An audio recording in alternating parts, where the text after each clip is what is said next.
Hello everyone, welcome to day 5 of Vlognica, where I'm making 8 videos for the 8 days and nights of Hanukkah. So as it's the end of the year, I always love doing these like sit down reflection videos on how the year has gone, work and personal life wise, but mostly work. And I really feel like the theme of this year for me has been that public career transitions are weird. They're so weird, and I have a lot of thoughts and feelings about it. So it's been 2 years now, 2 years since I quit making sex ed content. If you're like, what the fuck? For 12 years, I made sex and relationships videos on another YouTube channel, and I also had a podcast called Doing It, both of which I stepped away from 2 years ago. Since then, my focus has been on making joyful, nerdy, conscious lifestyle content here and on Instagram, and supporting other content creators behind the scenes. Basically still doing one aspect of the same job that I was doing before because I really love it and it's how I earn most of my living, plus pivoting to a new role and trying something else entirely. So this is how it's going, 2 years on, lessons learned. And I do feel like I've learned a lot of lessons this year. The first lesson being in embracing non-linear career transitions. You'd think that a woman who's had 2 emergency open surgeries and a C-section, that I know that surgery recovery is non-linear. It turns out career transitions, also non-linear. In the grand scheme of things, career transitions and not knowing what you want to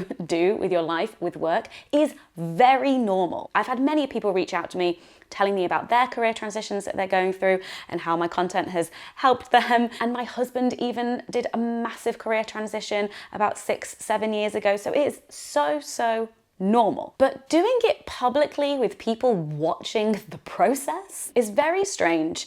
And it does feel like this extra pressure to have things figured out. But that pressure is not coming from you guys. Like, do not worry. I do not feel any pressure coming from anyone in particular being like, you really should have it figured out by now. No, the pressure's all from me. And actually, if anything, me figuring it out and experimenting and doing one thing and then backtracking and then doing something else, if anything, that might work to my benefit because it makes me more relatable. But I'll tell you where I do feel the pressure to really have it figured out is when I'm at work events and people in my industry are asking me how it's going, because that's when I really feel like I need to put my best face forwards and have something to show for myself, because these are my industry peers. They might be potential clients that I might want to work with. So there's that added pressure there. But I also want to have honest conversations about the messiness of it all, because I really value those conversations. Even if they maybe don't put me in the best, competent, professional light. When I quit and made the pivot, if you'd have asked me then where I think I would be in 2 years' time, I think I would have predicted and wanted to be a lot more settled and established and secure than I actually am now. I've had some moments of really pure clarity of like, oh my God, this is what I want to do. This is what I was made for. And then also real moments of confusion, loss, despair, and then getting that clarity and that excitement again. And it's just been up and down, up and down, up and down. So I want to talk about feeling lost. So I ended last year feeling about 90% sure that as soon as January hit, I was going to start a coaching qualification. I was like ready. But then what ended up happening instead is I lost my mind over a giant physical calendar blocking exercise. If you know, you know. And then crying on a park bench in Zurich about not being pregnant and having decision fatigue about my career. So we got off to a rocky start this year, for sure. But then I did a business course, so I didn't do a coaching qualification. There was this business course that I was eyeing up as well, and I was like, let me do that first. It was called Clarity First, and I was like, I need to get clarity first before I make any big decisions, because these coaching qualifications, they're very time consuming and very expensive. And this business course was a lot shorter and a lot less expensive. And that was extremely helpful. It was a real like business foundations knowledge boot camp, which is very good for me. I was identifying my ICPs, my ideal client customer profile, and lots of other businessy things. And that was a real kick up the bum for me to do a lot of market research. And I had all of these calls interviewing lots of different content creators about what problems that they were facing, what challenges they were facing, where they needed help, and just their general take on their career, the industry, and all of that. And I came out of that with this drive to do more experimentation and market research, but through doing. So I needed to get out of planning mode. I needed just to get stuff out into the world and that be active market research. And so after the course, feeling very good about myself, feeling very motivated. So this is when I launched the Creator Talks newsletter, because I needed a specific place to talk to my ideal client, rather than just using my general social media and hoping that there are some content creators in there watching. And it meant that I could talk specifically to them without worrying about boring you guys with stuff that is irrelevant to you. I also realized during that course that I don't need a coaching qualification, at least for now, in terms of what I'm currently doing and want to do. And also, like I said, expensive and time consuming. I also registered a trademark. I am the proud owner of the trademark of the word creatorful. I wanted to come up with a name to summarize this new business, to kind of be the brand facing name of the business. I wanted to make sure I had the trademark of it so I could feel really confident when using it, that it wasn't going to be taken away from me. And I picked Creatorful because I feel like it encompasses a lot of the things that I value and want to help other people with, which is that fulfillment, satisfaction,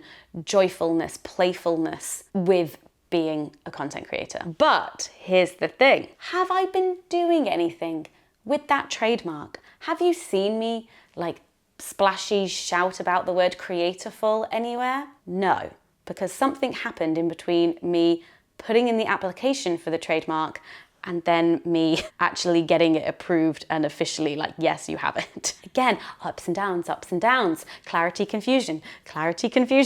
But another thing that I did after that course was I updated my website. And so this then had actual information about my services around creator mentoring and Patreon strategy. Speaking of websites, thank you to Squarespace for sponsoring this video. So whether you are just starting out in the freelance world or you're a small business owner, Squarespace makes it super easy to create your own beautiful website, engage your audience, and sell anything from physical and digital products to courses and even your time, all in one place and all on your terms. As I said, my website is hosted on Squarespace, and updating it and changing it constantly over the years has been really easy and simple. And I love that for me. Squarespace has tons of flexible website templates to choose from. You just pick the one that is right for you and your brand, and then you can customize it with all of your own content and assets, colors, fonts, everything. The templates also work seamlessly across all devices, and there are loads of different features that you can add to your website depending on your needs. And Squarespace's Fluid engine makes it so easy to just drag and drop stuff, move things around, and it makes it super easy even if you've got no website design experience. If you are selling physical or digital products and have an online store, then Squarespace Payments is the easiest way to manage all of your payments. Onboarding is really fast and simple, and there are loads of different ways for your customers to be able to pay. And if you have a service-based business, you can manage your clients and keep track of invoices all in one place with Squarespace invoicing. This is really helpful in simplifying your workflow and managing a service-based business. So if you are in need of a website, then you can head to squarespace.com to start your free trial. And then when you're ready to launch it into the world, you can go to squarespace.com/morehannah to get 10% off your first purchase of a website or domain. So the other thing that was happening whilst I was doing all of this behind the scenes work, starting the newsletter, doing the website, doing the business course, doing my market research, blah, blah, blah, blah, all of this work was drying up. I think I've worked with less creators this year than I did last year. And I think there's a few reasons for this.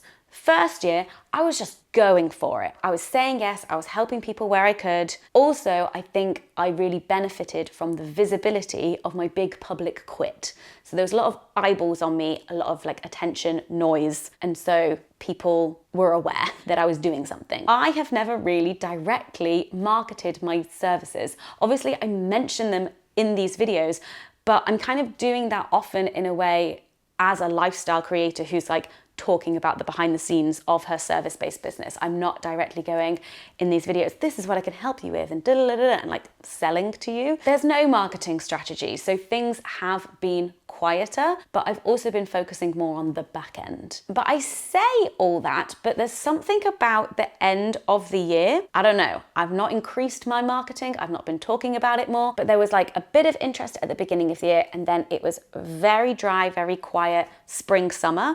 And now, all of a sudden, I'm getting a lot more inquiries and a lot more people booked in. And I'm like, what's going on? Is it just the time of year? I feel like once you've been freelancing for a certain amount of time, you start to understand the like ebbs and flows naturally in your business and in your industry. I've only been doing this 2 years, so I can't say yet, but that is just something that I have observed. Also, another thing that I've noticed is that when I'm actually on calls with people, I feel really in flow, you know? But often when people first reach out and make that first inquiry, and before we have our calls together, I'm in full panic mode. I'm thinking, I have no idea how to help this person. I don't know anything. What am I gonna say to them?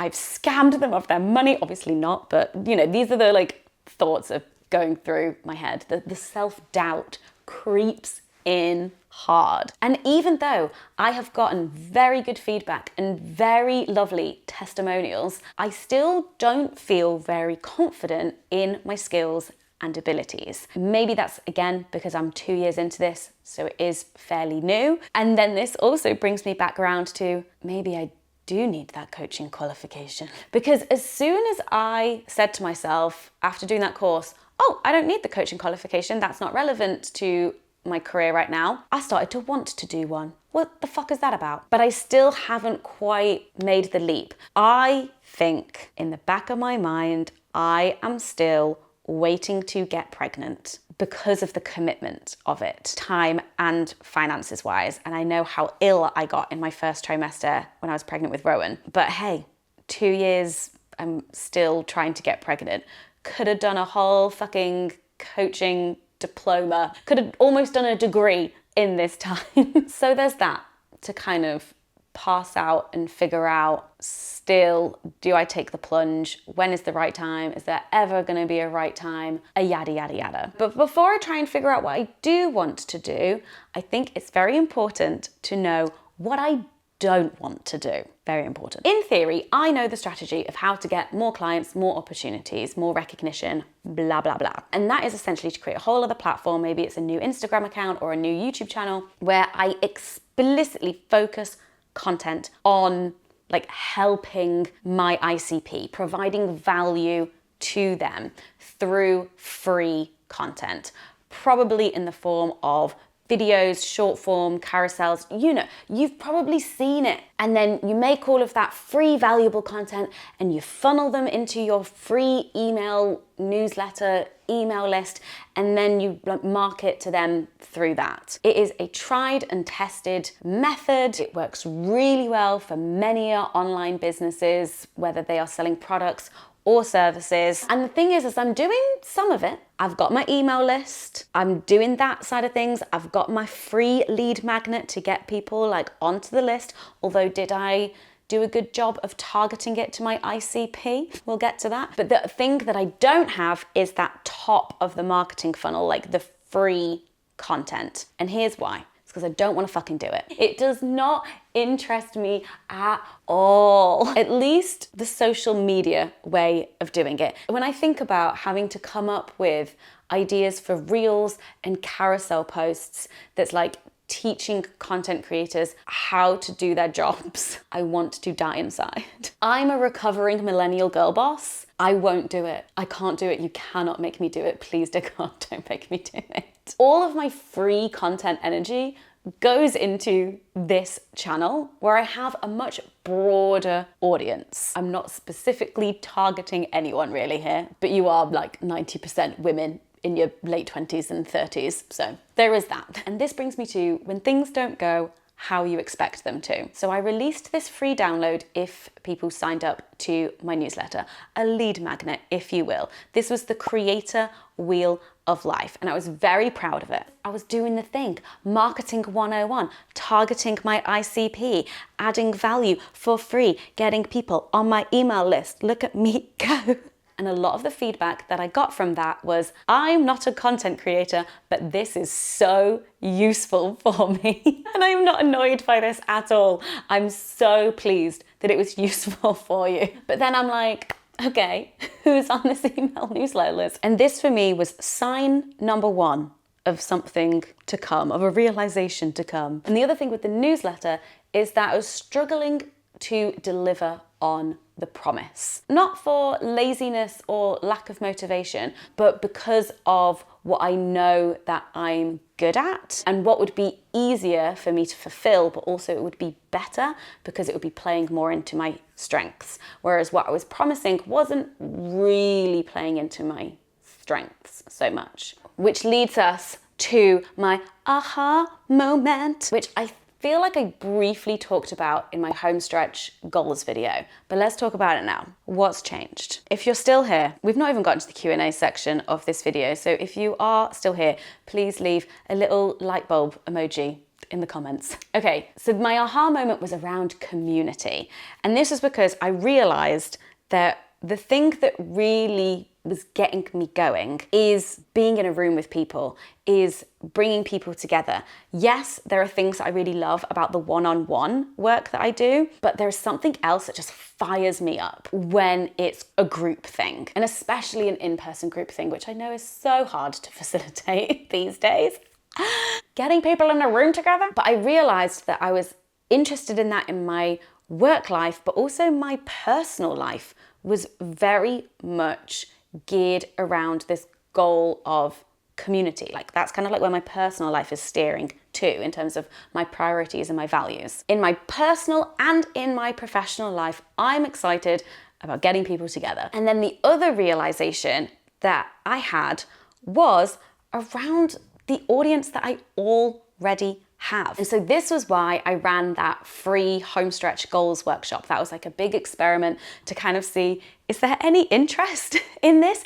And we had almost 400 people sign up to it. Obviously we capped the entry at like the first 100 people through the door, just for it to be manageable for us and so that I wouldn't be paying Zoom's extortionate fees. But clearly there is some appetite for that. I mean, it was free, so there's that. And I feel like with these as kind of like the things that I know that I'm really interested in, passionate about, excited about, having some coaching and facilitation skills, training maybe, could be a way forward and also help with my like confidence when it comes to my skills and abilities. Okay, we have now officially made it to the Q&A section. So some of these questions I took from the Vlognica Q&A that I did that I felt were more relevant to this video, and then other questions have come from my patrons. Okay, so will you be running more workshops for non-creators in 2026? So maybe, hopefully. I feel like the proof of concept was there and I got some really great feedback from that workshop too. Interestingly, a lot of the like feedback in terms of how could it be improved were things that obviously add value to it, but do tip it then into it being a paid thing. So that's something that I'm trying to figure out. Also, how many workshops do I have in me that I can host versus getting guest workshop hosts in? Is it something that is ticketed in terms of like one-off events, or is it something that is included in Patreon membership? The same way the Financial Diet, they have monthly workshops for their patrons on all different topics and have guest hosts like do those workshops, which I think is a really cool model. So maybe, hopefully, watch this space, we'll see. I would love to do a 2026 goal setting workshop, but I'm so knee deep in Vlognica right now that I do not have capacity to plan that. But if you'd be interested in a 2026 goal setting workshop that maybe happens in February, let me know. Are you in a better place approaching 2026? Referencing to your crisis at the beginning of 2025. Why, thank you. Yes, but only because I feel like I've lowered my expectations, having it figured out and for having a plan. But I do feel like I'm in a better place. But I did feel in a better place December last year, and then it was January that I lost it a bit. So we'll see. If you stopped videos, would you have more time for creator consulting and earn more money? So yes and no. Obviously, if I stopped doing this, I would then have loads more time and I could focus on other things. I'm not gonna do that. Don't worry. I'm staying. I would then have the potential to earn more money from the new work that I'm doing, but that would be like a uphill, like a slow thing, like, because I'm not as established doing that. So initially I would lose a lot of money because this is my main job. How does a more mid-career transition feel different than when you first started out? In some ways, does it feel like you're back to square one, or does having that foundation and years of knowledge and experience make parts of the process much easier? Yes to both. So the foundation and the knowledge and the experience should make things easier, but like I said before, they also add pressure, and that pressure does make it harder. So I don't know if the two balance each other out. But I've also been seeing a lot of like girl boss founder kind of content, like a watch me build, especially from women who have like previously worked behind the scenes as an employee for someone who is like really, really big. So like say your Ali Abdul's or your Stephen Bartlett's, like someone who used to work with them does a like, why I left. They do that video and then they're like, follow me for watching me build my own media empire or whatever it is that they're doing. And so I see the popularity of this content and I'm like, I'm kind of adjacent to that, but also, again, recovering millennial girl boss. And so as much as maybe it would be really beneficial to me to just like lean in, for lack of a better term, into that identity and be like, watch me build. But I guess that kind of like is what I'm doing here, but also on a like, I'm a mum, I'm tired, I want a work-life balance, I do not want to work Fridays, you know, just like that kind of vibe. Also, I have a chronic illness and a disability, you know, just like the whole package really. She's the whole package, a toss. If you were to do a career transition again, is there anything you'd change? There is one thing that I would change. So when I was kind of stewing, when I was in my crisis and like really trying to figure out what the hell I was gonna do, blah, blah, blah, blah, blah, I was talking to a lot of people. The two people that I didn't talk about were on my team. So Moog, who still works with me, and Mia, who was my producer at the time. So the thing I would change is I wouldn't keep them in the dark because I know that that was really tough on them. But I do think that there is a line of like some things you have to like take your time in sharing when you are a boss. There is a part of me that wanted to like know everything, have it all figured out before I communicated anything with them. But because I make public content, I would be making videos and newsletters that were vaguely saying things like, I'm having a career crisis, but I wasn't talking to them. So they were seeing all of that content and being like, Hannah? That is the one thing I would change. I wouldn't keep team members in the dark in the same way that I did before whilst I was like mid-crisis. I know better now, but I was having a crisis at the time. Do you feel free to make your new career decisions and to figure out what you want to do? Or do you think that the fact that you are in this transition so publicly influences your decision making because you are sharing the transition as you go? I think it makes trying new things easier because I have a ready built audience of people who are very up for following me along. And I love using my audience to test out and experiment with new ideas and new things and let you have, you know, like a piece of like what is going on and insight into it all and, you know, get free workshops or free downloads. So that is very useful, I would say, to have an existing audience who are very lovely, very positive and very keen. One thing that's really hard doing things publicly is the backtracking of like when I go, I'm doing this. And I'm like, I've updated my website.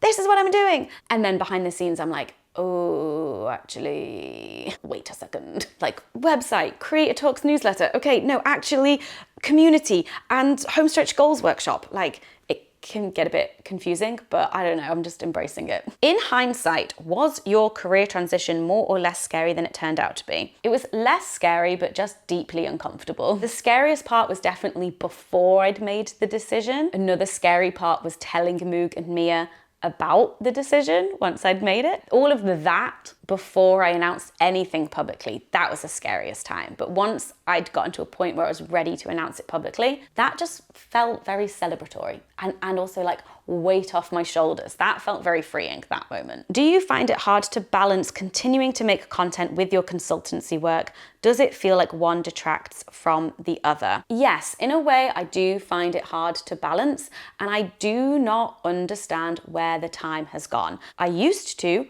run 2 YouTube channels and a podcast, and now I'm just running 1 YouTube channel, baby. And I'm like, where is the time for the mentoring and consultancy work? I'm not working less. Granted, I have 1 whole less team member, but that is confusing. But also, I feel like a lot of the work that I've been doing has been very behind the scenes and like foundational. Like I don't have a lot to like show for it necessarily. But I also have this feeling of not really doing anything very well, because I love this and I do still need it for my income, but then this does detract away from time I'm able to dedicate to building up the other part of my business.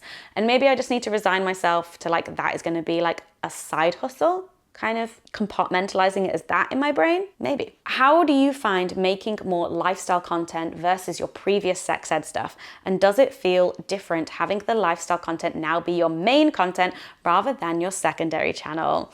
Yes, and I've talked about this before, but I have a lot of worries about the value and the worthiness of this content. It feels very self-indulgent, and it's all complicated by my feelings of being a lifestyle influencer, but then also having this comparison in my head of going from a more noble niche to something that can be perceived as more shallow and vapid. I am projecting, just so we're all aware. I sometimes find the occasional deepness and meaningfulness of what I do here on this channel, because I do feel like it can be deep and meaningful. I find that hard to explain to people when introducing myself or telling people what I do without sounding like a snobbish twat. I make lifestyle content, but not that kind of lifestyle content. I make better.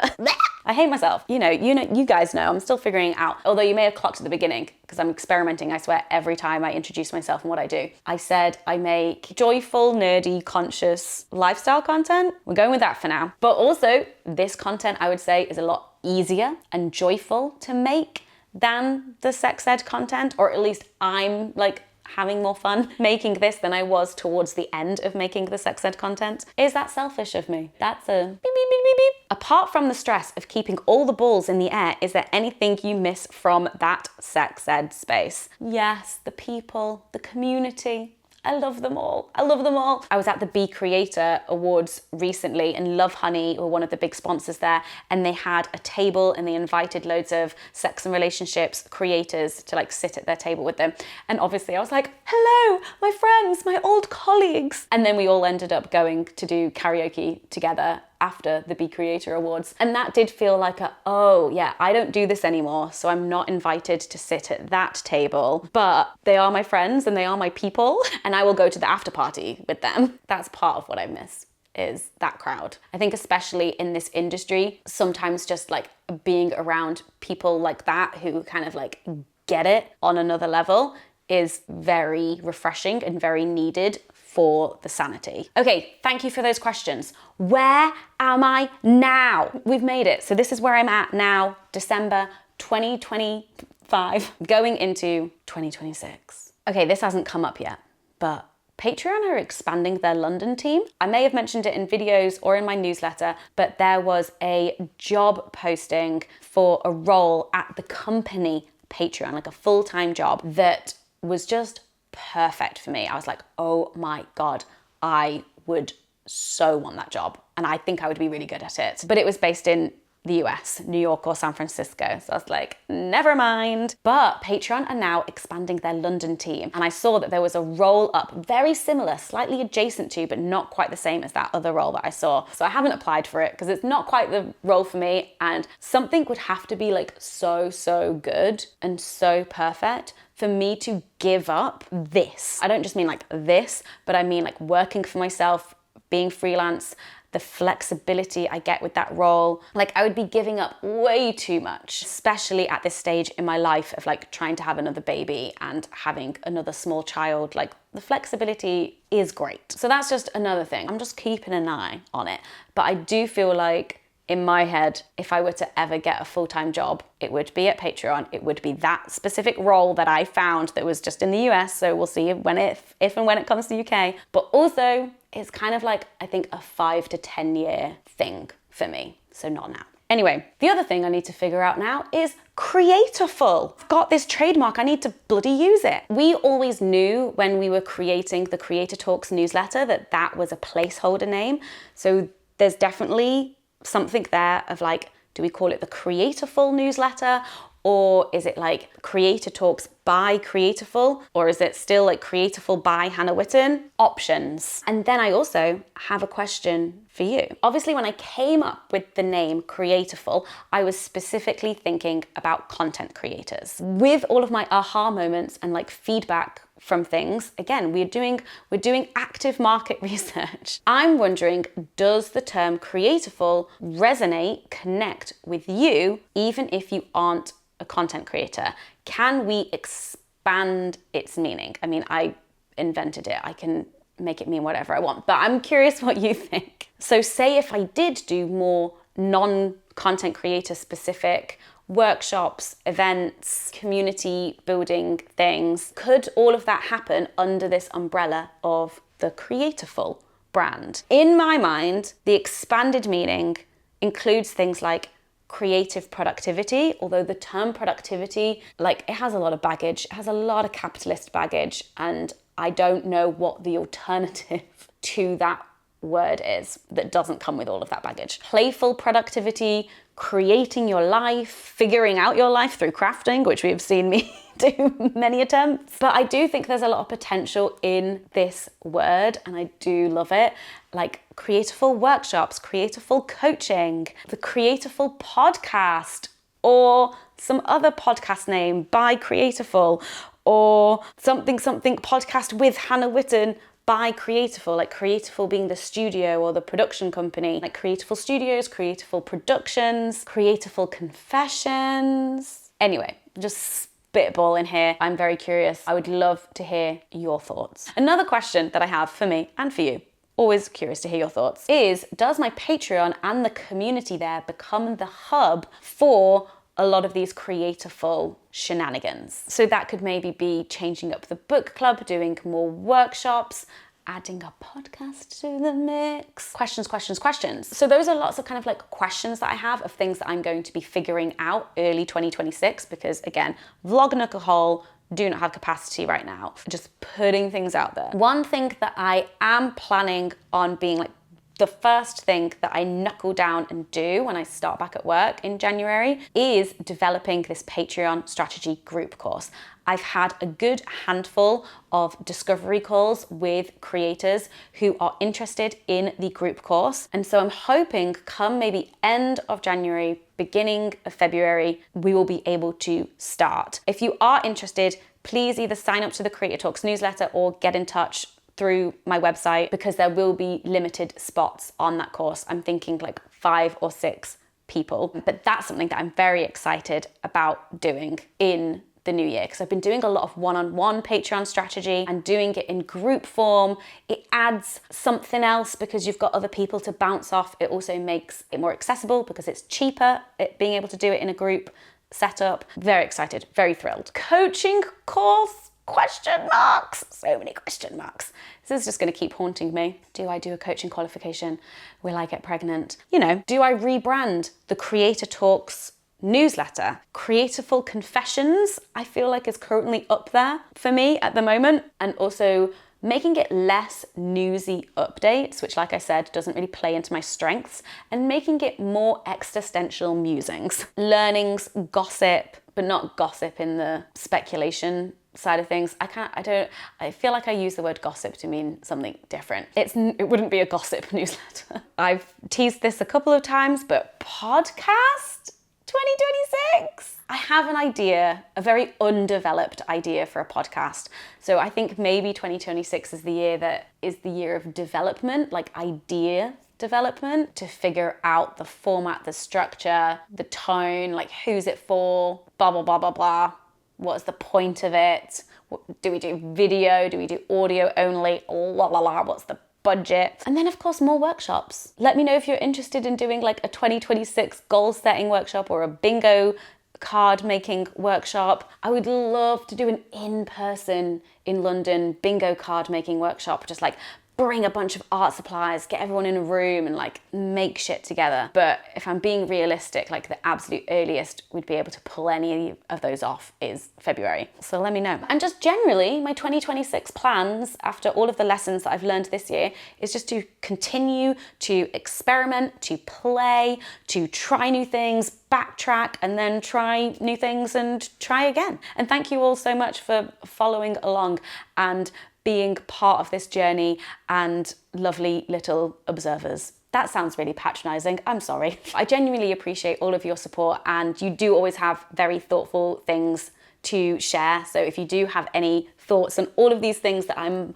pondering at the moment, let me know in the comments. Also, if you are somebody who's also going through a non-linear career transition, how's that going? How are you doing? We've got this. Thank you so much for watching, and I'll see you in another Vlognica video tomorrow.